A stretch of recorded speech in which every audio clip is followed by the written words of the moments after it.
Welcome, ladies and gentlemen, to your magical moon message. This is the no, I'm not going to do all like that this time. Welcome to your magical moon message. This is the Peace Dealer. The moon is in Libra. The sun is in Pisces. We had a King Kunks starting this transit 0 degrees to 0 degrees. King Kunks closing King Kunks. Actually, in that, the moon in Libra, okay, is 8th house to the sun in Pisces. Shout out to you, Transformers.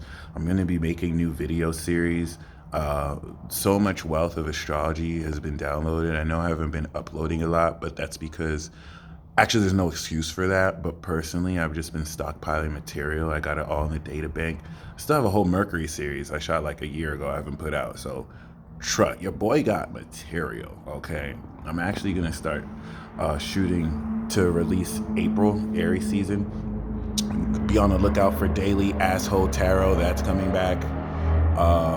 Astrological profile episodes, that's coming back.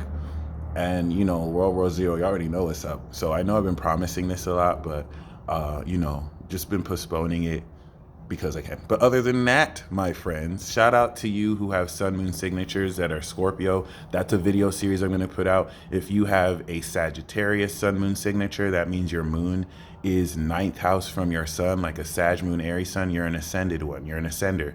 If you are a Aries sun moon signature, which means you're born on a new moon, you're an activator. Your presence is a gift. You're an omen. Every time someone sees you, something new happens in that person's life. You know it's true. If you have a Libra sun moon signature and your sun is opposite from your moon because you're born on full moon, you're a balancer. Okay, like you complete things. Kind of like the Capricorn sun moon signatures. Like if you're a Pisces moon with like a Gemini sun, or a Sag moon with like a Pisces sun. But then you have people like us. Transformers.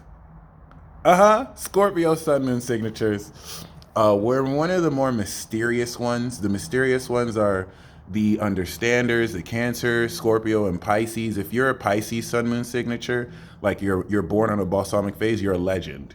Like 50 Cent, he's a Pisces sun moon signature. Like Doja Cat, she's a Pisces, she's a straight legend. So just keep that in mind. I got this shit down to a science, guys. Another 2 years of experience, I could become a whole supervillain. You know those evil mad scientists? Okay, no, but for real. So we have this Scorpio sun moon signature with Pisces and Libra. And the moon in Libra is activating, because it's cardinal, activating,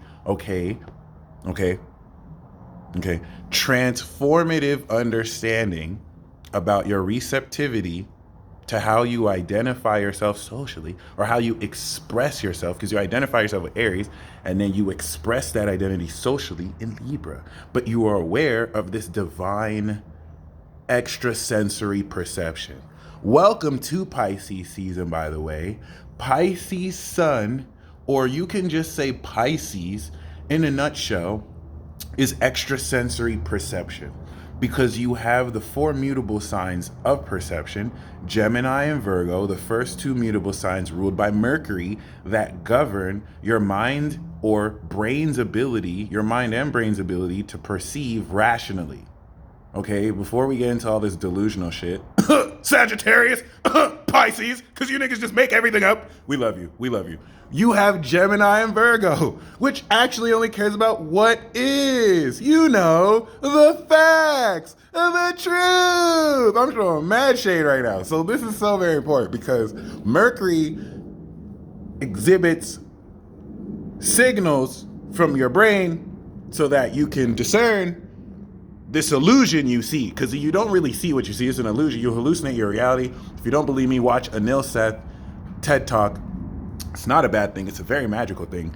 But Gemini and Virgo, the first 2 mutable signs, is a part of the first 6, because we only have really 6 signs, and all the other 6 complete the first. That is your brain's ability, all right? If reality is what you feel, hear, sense, taste. This is why Virgo is reality. It's the realist. Mercury analyzes through Gemini and Virgo your sense, taste, based on Taurus, how you perceive. So when we step into Sag and Pisces, Pisces is your ability from the astral realm to imagine, whereas Sagittarius shows you the meaning of what you're experiencing to open the door towards higher possibilities. Hence, it is philosophical. Hence, it is the higher mind, the realm of the gods, outside or above this physical construct, illusion, this persistent illusion. Okay, so keep that in mind, because when we speak on Pisces, whereas Virgo, the opposite of Pisces, is the perception gained from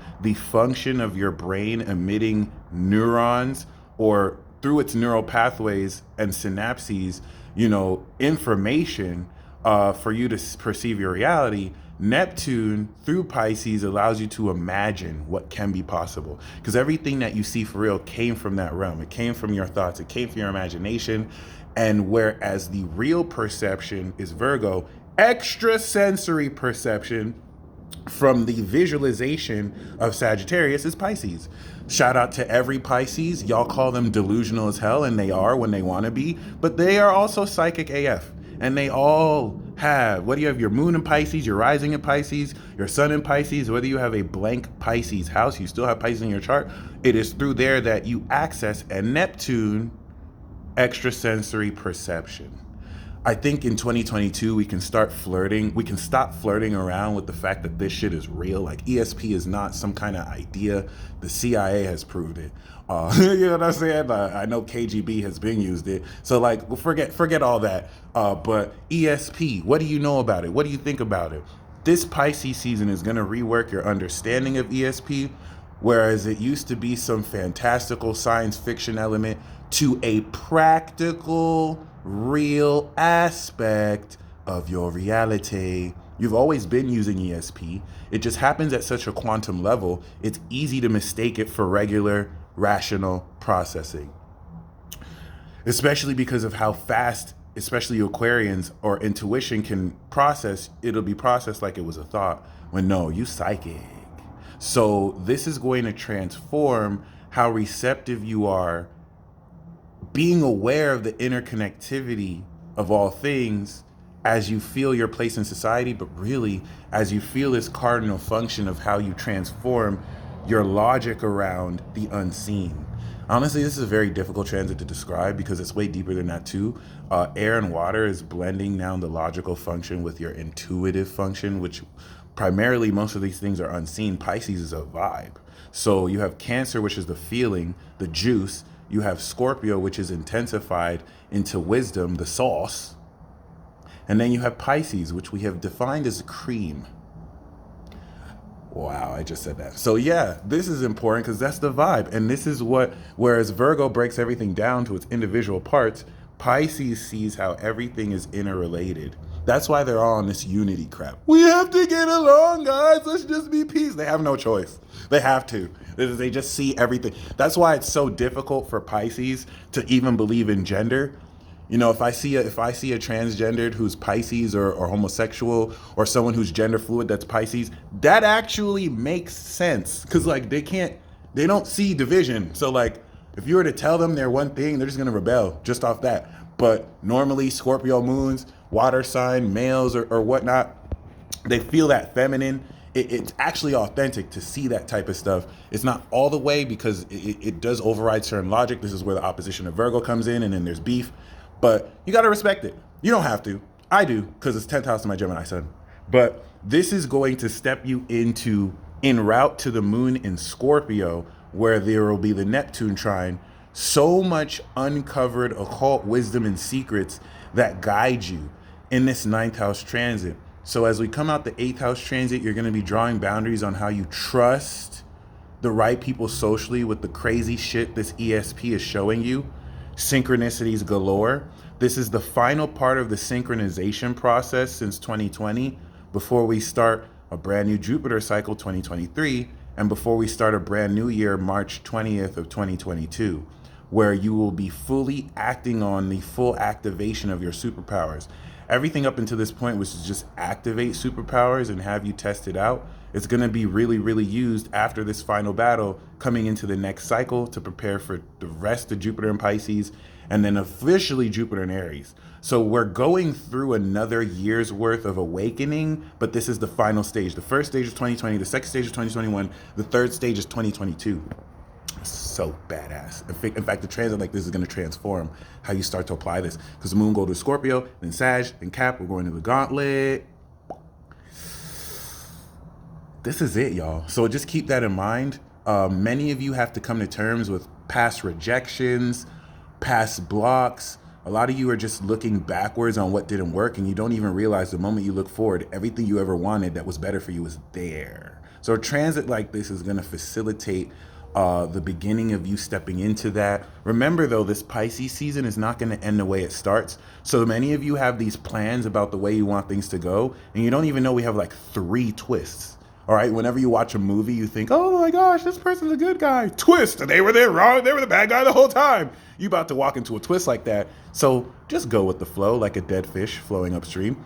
That was horrible. Please just go with the flow. Like, don't necessarily try and have everything figured out until Aries season, because your perception will change. So just allow things to unfold, because the way you think or believe things now are not how it's going to be in 10 days. It's not going to be how it's going to be 10 days after that.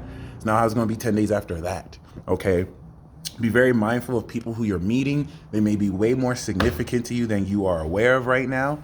And the moon that's going to be now trine Saturn and opposite Chiron will really complete overcoming vulnerability, expressing your individuality as you connect to collectives that align with where your karma and mission are taking you. But there is now a highly supernatural aspect to this moon in Libra, because everyone sleeps on moon in Libra. Moon in Libra is one of the most dangerous moon signs to have, because at least moon in Aries has a temper. Moon and Aries are all soul babies, like, oh my God. But moon, and that's not a bad thing, but moon in Libra can be very sinister. You'll never really know when a moon in Libra is snapped. That's not a bad thing either. It's just dangerous as fuck. What's also very interesting to keep in mind is that with moon in Libra, with this Pisces aspect, you're seeing a different approach to discerning vibration that will betray what you actually experience in social interaction. So there's what you're gonna feel from a person's aura versus what your mind deduces they're telling you. And it's going to be starkly different, because you're not just a physical body, you have a soul and a spirit. And transits like this are going to open you up more than ever to the quantum understanding of how incredibly you're able to make sense of these unseen dynamics now that the sun of light is in a sign of the unseen and abstract. That's a lot. I'm trying my best to dumb this down. And many of you watching this already have very adept understanding, but it's hard to make sense of this until now. You also want to keep in mind that Saturn is 12th house to the sun. A lot of shady dynamics happening in government, okay? 12th house aspects of Saturn to the sun or rising is shadow government. So because now we're in Pisces, the collective broadcasting illusion, do not believe anything you see on the news. You never want to believe anything you see on the news, even if it comes from a news source you like.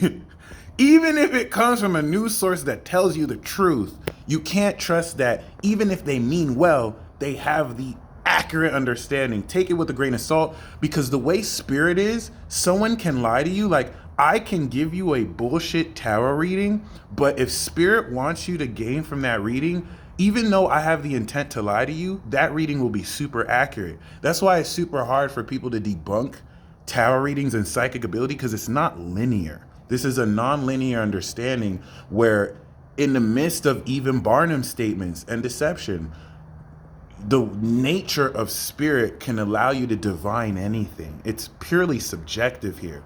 And when you try and, there's an objective approach to it, but when you try and, put it in a box of human objective models, you're crazy. Crazier than the crazy people who you think are crazy because you're stupid. That's why you think they're crazy. And stupid people think you're crazy. So you would know what I mean. So other than that, I hope you enjoy this transit. The moon in Libra is going to show you why you can't trust many people, but it's going to show you the few people who you can trust, and allow this Pisces season to draw you into the most divine rabbit hole of your entire existence, where the synchronization process will remind you that the only thing human about you is your physical form. And forgive my big nose. I love my big nose. You can peer into the endlessness of it. But other than that, yeah, this is going to remind you who you are as a spirit, how that interfaces with other people, how you're transforming your experience of the divine in tandem with other people who add their abilities.